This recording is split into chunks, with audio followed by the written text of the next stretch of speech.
সবাইকে নমস্কার জানিয়ে আর একটা নতুন রেসিপি তৈরি করছি। এটা আমি স্কুলে বাচ্চার টিফিন তৈরি করছি। তার জন্য আলুগুলো কেটে নিয়েছি কিউব করে, টমেটো কেটে নিয়েছি, পেঁয়াজ কেটে নিয়েছি, লঙ্কাগুলো কেটে নিয়ে সমস্ত কিছুকে একটু পেস্ট করে নেবো।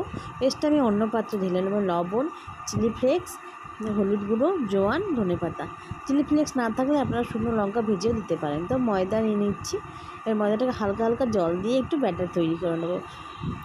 ব্যাটারটা যেন খুব একটু পাতলা না হয়ে যায় সেদিকে লক্ষ্য রাখতে হবে।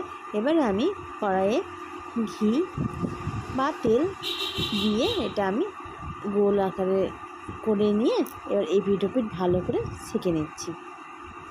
দুটোই দেওয়া যায়, তেল বা ঘি যেটা ইচ্ছা। তো এভাবে আস্তে আস্তে এপিঠ ওপিঠ দুপিঠ ভালোভাবে আবার ঘি মাখিয়ে নিলাম। এবারে আমি এটাকে ভালোভাবে সেঁকে নিচ্ছি। দেখো ফুলে গেছে। তো ভিডিওটা কেমন লাগলো অবশ্যই জানাবে। এবং খুব তাড়াতাড়ি রেসিপিটা তৈরি হয়ে যায়, বাচ্চারা খুব ভালোবেসেও এটা খায়। তো ভালো লাগলে